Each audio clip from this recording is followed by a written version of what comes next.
Es el momento del análisis en la gran tertulia de la economía aquí en Capital Radio. Nos acompañan hoy en nuestro estudio Antonio Sanabria, es investigador y profesor de Economía Internacional en la Universidad Complutense de Madrid. ¿Cómo estás, Antonio? Buenos días y bienvenido. Buenos días, bien hallado. Siempre pregunto a nuestros contertulios en su menú de preocupaciones o de intereses del día, porque hay muchas noticias, ¿qué es lo que más les inquieta o interesa? En tu caso, Antonio. Bueno, aparte de la inquietud que me generan aspectos que nos pidan geográficamente lejos, pero que me generan temor, que es todo el tema del conflicto de Pakistán con India, no teníamos bastante y nos surge otro. Es verdad que no es nuevo, pero la escalada es inquietante. Pues está obviamente todo el tema del papado, del nuevo papa. Y por otra parte, bueno, pues todo el escenario que tenemos comercial con Estados Unidos, que comentábamos antes a micrófono cerrado, Trump, las negociaciones arancelarias, el acuerdo un poco raro con Reino Unido y los posibles acuerdos con China o la Unión Europea. Y bueno, y luego la OPA, ¿no? La famosa OPA entre Sabadell y BBVA, que nos va a tener entretenidos hasta entrado el verano. Desde luego, esto es la gran tertulia de la economía, pero es un auténtico lujo contar en ella con una mirada no puramente económica, sino la mirada sociológica de Alejandra Nuño, que es socióloga y es consultora senior, y eso nos va a dar diversidad y otra perspectiva. Así que gracias por acompañarnos, Alejandra. Es un placer estar un día como hoy aquí con vosotros. Y en tu ámbito de agenda de preocupaciones o de intereses o de inquietudes, ¿qué tienes hoy? Pues mira, yo no hablaría hoy de preocupaciones. Yo llevo una semana muy feliz, así lo voy a decir. Sí, creo que además hemos compartido algún comentario, tú y yo, si me permites la indiscreción, en pleno directo en alguna plataforma, y creo que el ascenso, ¿no?, de León XIV es toda una declaración de intenciones que nos viene a dar un halo de esperanza tan bonito con todo lo que nos transmitió ayer en ese balcón. Tenemos un premio Princesa de Asturias este año a las humanidades y a la cultura, que es maravilloso y que nos vuelve a recordar a lo largo de esta semana la importancia de la esperanza. Y es que no veo otros picos a mi alrededor. Es decir, ante, ¿no?, lo que comentaba mi compañero, ¿no?, de hemos visto esa negociación de aranceles que siempre parece, ¿no?, que pende más, ¿no?, que parece que todas las iniciativas benefician a los minoritarios versus los mayoritarios, al menos en este país. Pues a mí ver a Buichulhan y ver a nuestro nuevo Papa me llena de esperanza, me reconforta, y os digo que ayer se notó en la calle, ¿eh? Es un contraste bonito ese, porque si lo viéramos en términos de naturaleza, parece que las preocupaciones son como las malas hierbas que aparecen por doquier, ¿no? Son invasoras, mientras que el cultivo de las bonitas flores a veces cuesta mucho, ¿verdad?, cuidarlas.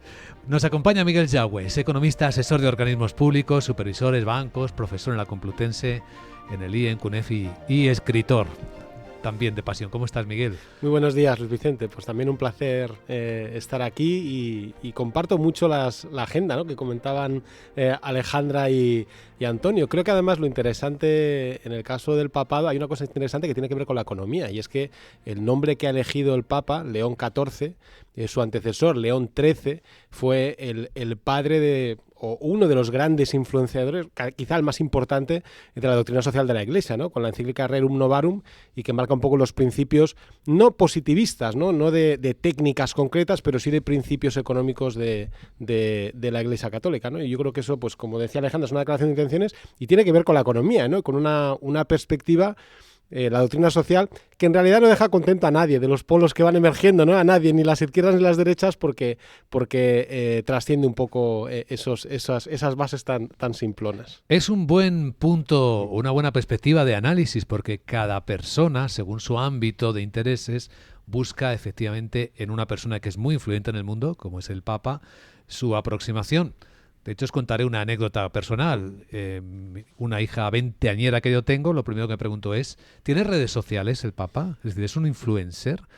Cada uno va buscando efectivamente su aproximación. Pero mira, al hilo de eso hay que recordar que la cuenta de X ahora del Papa, el presente y los anteriores, es Pontifex, que justamente es, o sea, el nombre de pontífice, que viene ya de tiempos de origen de la antigua Roma, precisamente yo creo que este nuevo Papa viene un poco a apostar por recuperar o por afianzar esa idea de constructor de puentes, ¿no? De lo que es el tema de pontífice. Por una parte, la continuidad con el legado recibido por el anterior, por el Papa Francisco, y por otra parte esa situación de eso, o ese planteamiento de tender puentes y de establecer una situación de más diálogo que falta nos hace. Ahí conectan efectivamente lo que decíais, la esperanza de Alejandra con esa capacidad de influencia. Ser influente significa, ¿tienes poder de influir en los demás? ¿Va a tenerlo el nuevo Papa? Desde luego tiene los mimbres, ¿no? Podríamos decir que tiene los mimbres, porque tiene primero la valentía y el coraje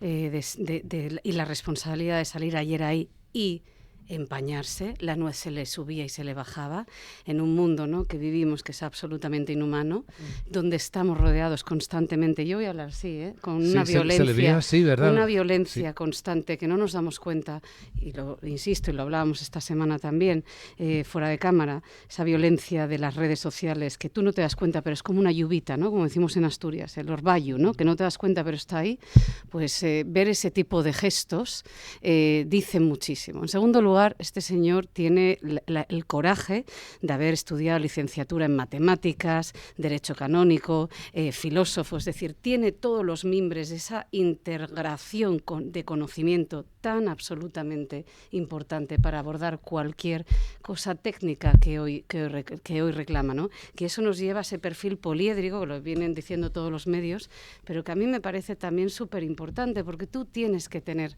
esa bondad, esa experiencia de haber sido misionero, de que lo lleves en la sangre y en tu ADN, pero a su vez saber moverte con realidades, ¿no?, y con inteligencia, pues en los ámbitos de poder o los ámbitos donde hay que ir, porque mirad cómo está el mundo, que nos acaba de salir, por desgracia, un nuevo conflicto bélico.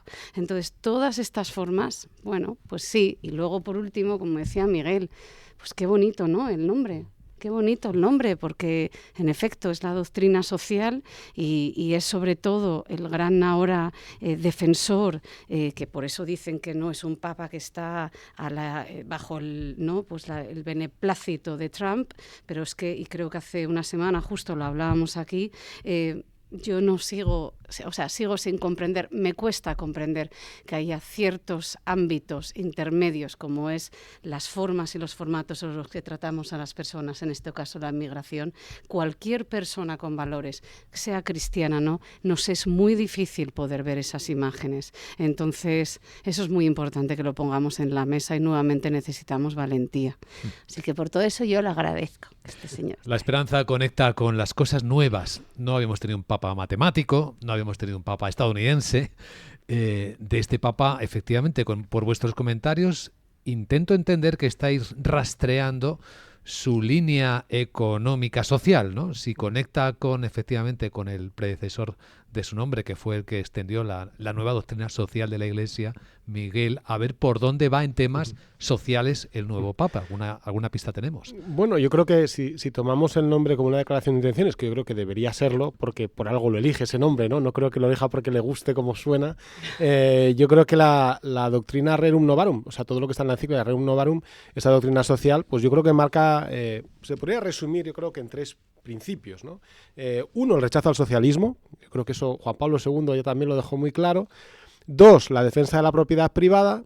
Yo creo que esto también estaba ahí. Pero la tercera, que es la que ha enfatizado mucho más Francisco, yo creo que es un poco la que marca un poco el terreno, es la justicia social. Es decir, que no queramos socialismo, ¿no?, la Iglesia, o que no marque el socialismo, que defienda la propiedad privada, no quiere decir que no. Y la justicia social pesa muchísimo en esa encíclica, ¿no? Entonces, en ese sentido, yo creo que sí que es continuista con Francisco en esa preocupación social, ¿no? Pero en ese contexto, yo creo que muchas veces lo hemos comentado alguna vez, ¿no?, que yo creo que se trata de identificar la doctrina de la Iglesia con las ideologías modernas. Se hace un mapeo un poco raro, confuso, y que no funciona muy bien, porque realmente en esa posición, aunque ahora traten de decir pues que es muy de izquierdas o muy de derechas o muy progresista, esa posición es una posición que en realidad no encaja con las ideologías que emergen modernas, ¿no?, radicales, ¿no? No encajaría desde luego con la extrema izquierda y tampoco encajaría con el mundo muy liberal, en el cual, pues, ¿qué va a decir la Iglesia, ¿no? Un bonus de 50.000 millones de Elon Musk y no sé cuántos millones de pobres. Pues, ¿qué va a decir la Iglesia sobre eso, ¿no? Entonces, ese encaje normativo, no positivo, no te está diciendo la técnica concreta,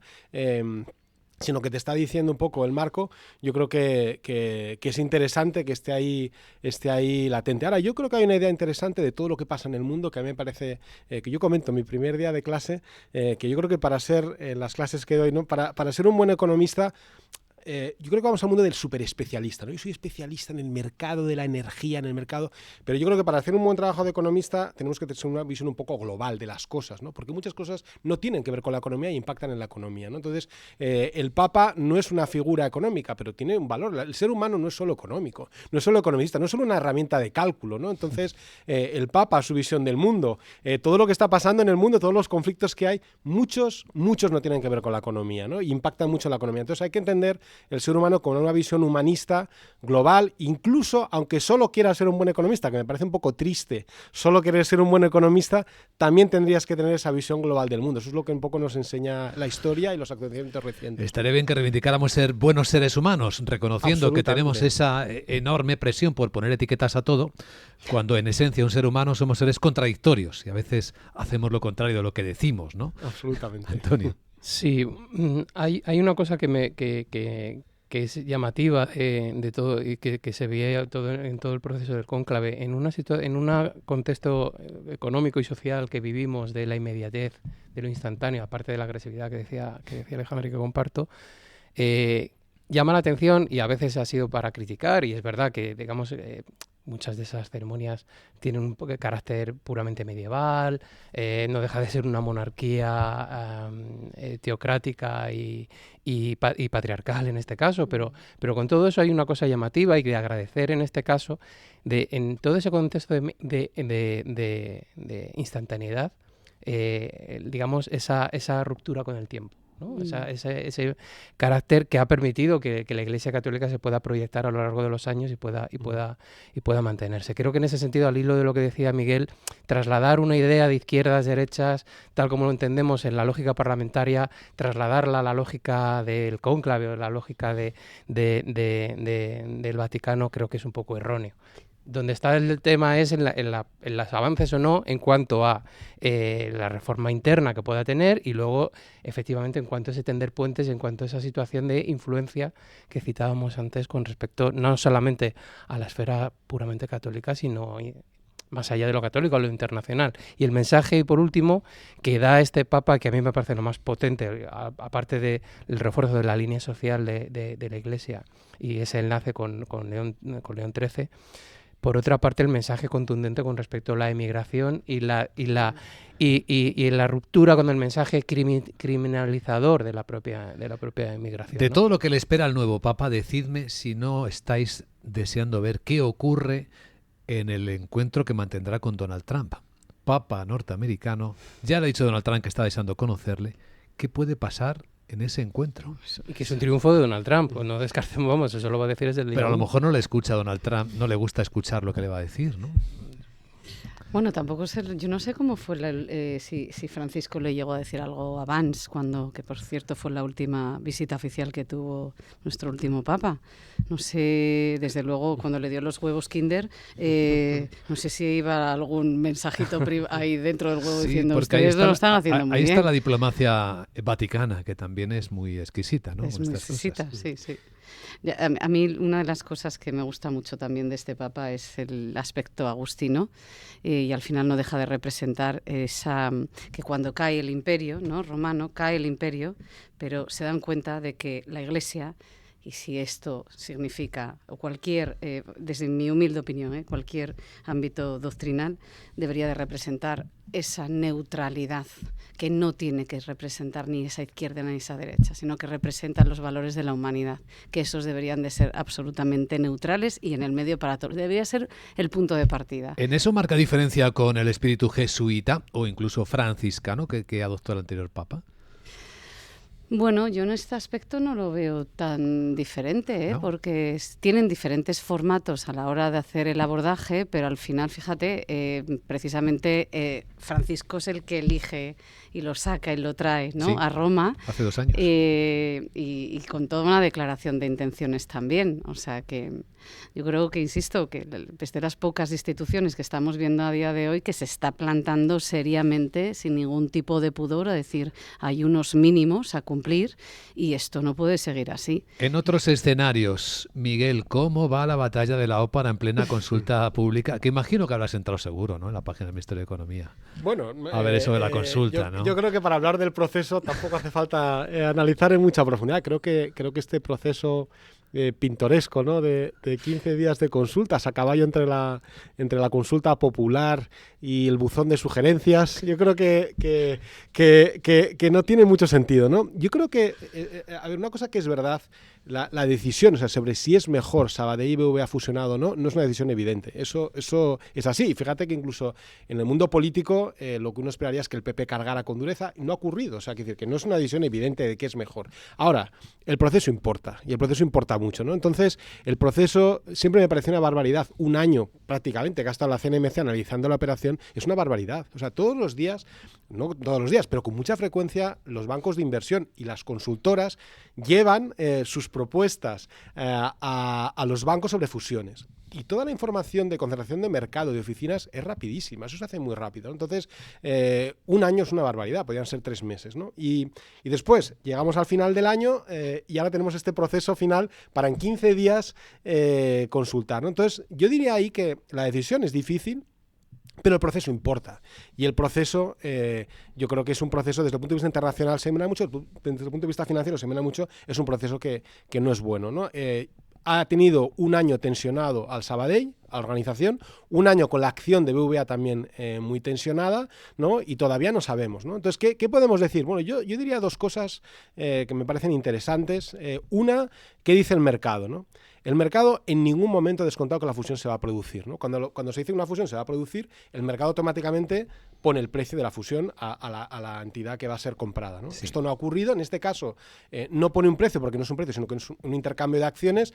Deberían ir a la par, Sabadell y BBVA. Esto nunca ha ocurrido, ¿vale? Nunca ha ocurrido. Están más ancladas, pero no van a la par las acciones. Eso quiere decir, y todavía no van. Se esperaba que con la CNMC pues ya fueran adelante, pero no, todavía no está, ¿no? Es decir, que el mercado no descuenta que se produzca la fusión, tampoco dice que no, pero desde luego no dice que sí, ¿no? Entonces la incertidumbre todavía es muy fuerte. ¿Y qué puede pasar, no? Yo creo que si leemos un poco la CNMC, ¿cuál es la cuestión de fondo? La CNMC pone una serie de reglas transitorias, ¿no? Es muy difícil poner reglas que duren todo el tiempo, ¿no? Porque entonces pone una transitoria. Por ejemplo, ¿no?, una regla que pone mantener los créditos a los clientes comunes, ¿no? Esto es muy pesado, esto es muy costoso, pero tú no puedes ponerlo eternamente, tendrás que poner un periodo, ¿no? Entonces sí, tiene un coste, pero no, dentro de 3 años o dentro de 4 años, fundamentalmente tienes un jugador menos y punto, no tienes nada más, ¿no? Eso es un poco lo que falla. Entonces, ¿qué podría hacer el gobierno? Que yo creo que esto es, quizá yo he oído o se ha hablado poco, pues ¿cómo mataría la fusión o qué podría hacer? Pues podría pedir algo parecido a lo que se hizo con Santander y Banesto, es decir, entidades legales separadas, marcas separadas, y eso sí que desde el punto de vista de la fusión se lo pondría muy difícil a BBVA, ¿no? Porque al final las sinergias se eliminan en gran medida, el poder de mercado, que eso sí que sería bueno, se elimina, y entonces a BBVA lo tendría muy difícil, porque sería una apuesta de decir, bueno, me quedo ya con la entidad, yo la tengo, en algún momento la entidad legal, por mucho que me digan, la eliminaremos, como ocurrió con Santander y Banesto, pero ¿cuándo, no? Y esto, a lo mejor BBVA como organización podría apostar, los accionistas no creo que lo vieran muy claro, ¿no? Y creo que ese es el tipo de decisión que podría cambiar las reglas del juego y que se comenta a veces como la decisión que podría ocurrir, ¿no? Y veremos, porque el proceso, como digo, y eso es malo en sí mismo, es muy largo y muy incierto. Bueno, hay 2 cuestiones al hilo de todo esto que creo que hay cierta confusión, no lo digo ni mucho menos por Miguel, que comparto buena parte de lo que ha comentado, o si no todo, pero 2 cuestiones que es conveniente aclarar. En primer lugar, decir que el gobierno en ningún caso puede vetar la fusión, la posible fusión. El artículo 60 de la Ley de Defensa de la Competencia establece claramente los pasos, que es lo que se está siguiendo, y que el gobierno en ningún caso lo que puede poner, como bien ha comentado Miguel, es algún elemento adicional. Creo que el informe de la CNMC deja un poco vía libre a eso, justamente la no integración, que es lo que pide el Sabadell por otra parte. Y creo que es una cuestión, viendo las condiciones que se plantean, razonable, porque es verdad que la CNMC plantea unas condiciones que no pueden ser más que temporales, pero revisables. Es decir, la idea es hacerlas que sean revisables en el tiempo. Lo que pasa es que hay una contradicción, a mi juicio, y es opinión personal, en esa cuestión, porque lo que estás planteando es que realmente tienes un problema de concentración y que tú dices que vas a intentar evitarlo de una manera revisando temporalmente, pero la concentración va a seguir ad eternum, con lo cual tienes ese problema. Eso por una parte. Y la segunda es que el tema de la consulta pública genera bastante confusión y controversia. Bueno, se puede opinar sobre las preguntas, obviamente, pero hay que decir que el tema de la consulta pública es lo habitual en los anteproyectos de ley. Cualquier anteproyecto de ley que plantea el Gobierno y que se traslada a las Cortes, que es quien finalmente lo aprueba, se hace con una consulta pública, es decir, no es una especie de referéndum.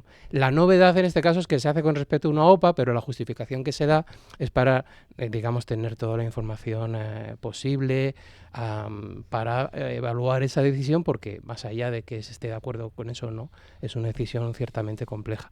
Y por último, a mí me parece que lo que está de fondo, más allá de la fusión o no fusión, que es verdad que el mercado no descuenta, que creo que el BBVA ha gestionado comunicativamente fatal, y creo que a mí me genera bastantes dudas, y viendo el comportamiento y resultados del Sabadell, no parece que sea como muy necesaria. Y que se añade a otra concentración ya previa de lo que fue como Bankia y CaixaBank, con lo cual añade más problema en cuanto a la excesiva concentración, es el hecho de que lo que se plantea y está pendiente en la Unión Europea es la integración financiera y la integración bancaria, y eso sería que lo que necesita la Unión Europea es que los bancos crezcan, pero en un contexto europeo, no en un contexto nacional. No es agrandar las habitaciones sin agrandar la vivienda, sino conseguir un entorno, digamos, ser más grande en un entorno más grande. Hablando de esta realidad nuestra, ¿sabéis qué día es hoy? Tú sabes, Alejandra, el día 9 de mayo que celebramos. Te voy a dar una pista, te voy a poner una música, a ver si con nuestros oyentes rápidamente sabéis qué día se celebra, se conmemora hoy.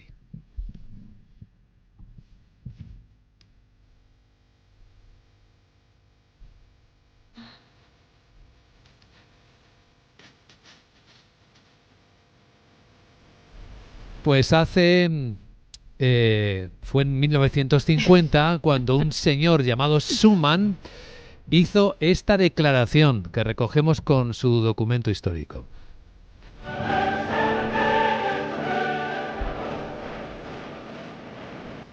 Europa no se creó y tuvimos una guerra. Europa no se creará de golpe ni conforme a un único plan.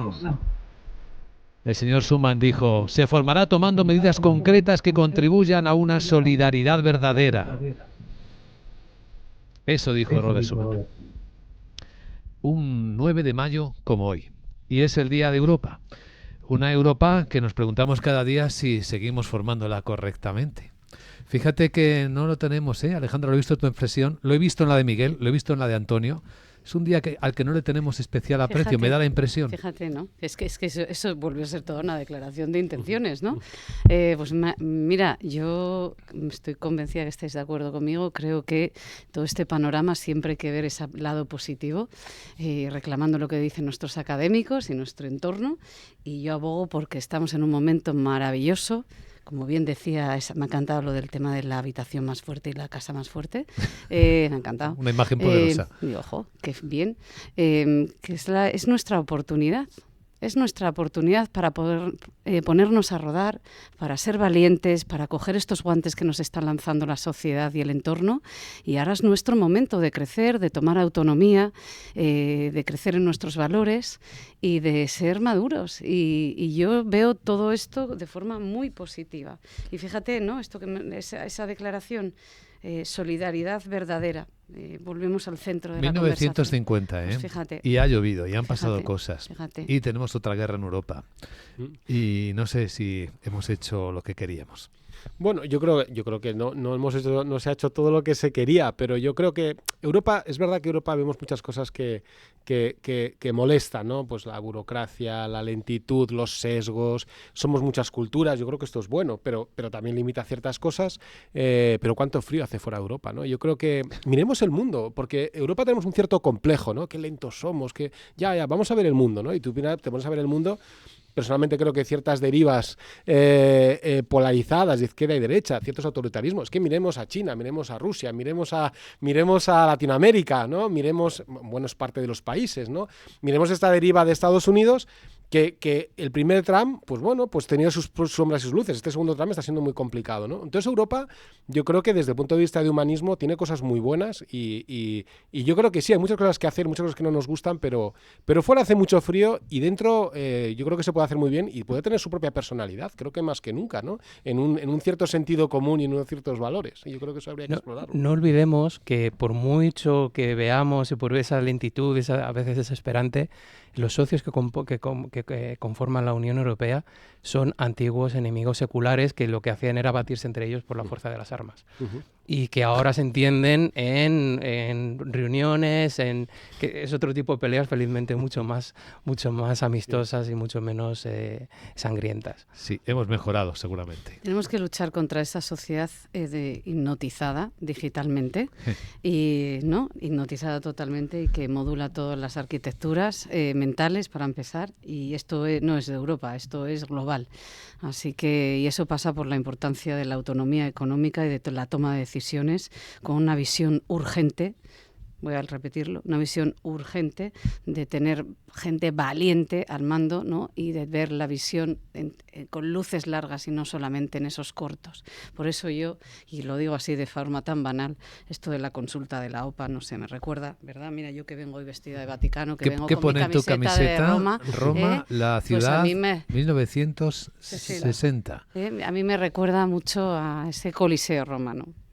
Esto de la OPA. Me llama mucho la atención lo de la OPA, la dilatación en tiempo y ahora este recta final que es como una traca, ahora que viene San Isidro, ¿no? Una traca final de ahora la consulta. Es curiosísimo. Bueno, yo creo que mira, ahora que hablamos del contexto mundial, etcétera, es la democracia y la oclocracia, ¿no? La oclocracia que es no democracia que la gente vota, sino que lanzamos a las masas, ¿no? Y además movilizándolas a cosas que no tiene conocimiento y que tiene que decidir, ¿no? Esto en su caso extremo, ¿no? Es el mundo de Poncio Pilatos. Al final, es que las leyes se someten a consulta, eso está bien, ¿no? Bueno, eso es parte del proceso, ¿no? Pero claro, ¿qué vamos a someter a consulta? Pues es una decisión que hay que tomar. Porque claro, llegará un punto a lo mejor que ponemos a un reo, ¿no? Ya digo, ¿no? En la visión filosófica, ¿no? Siempre se pone filosóficamente el ejemplo, ¿no? De Poncio Pilatos, pones a un reo, bueno, pues que decida la gente, ¿no? ¿Qué tiene que decir la gente y qué no? Eso es una idea importante, ¿no? Y tiene muchos peligros, porque lo que parece más abierto y más democrático, en esa oclocracia acaba convirtiéndose en algo mucho peor. Es una falacia total, porque ¿qué lanzan a debate? Hay otras cosas que nunca jamás se lanzan a debate. Nos marchamos, queridos amigos, queridas amigas.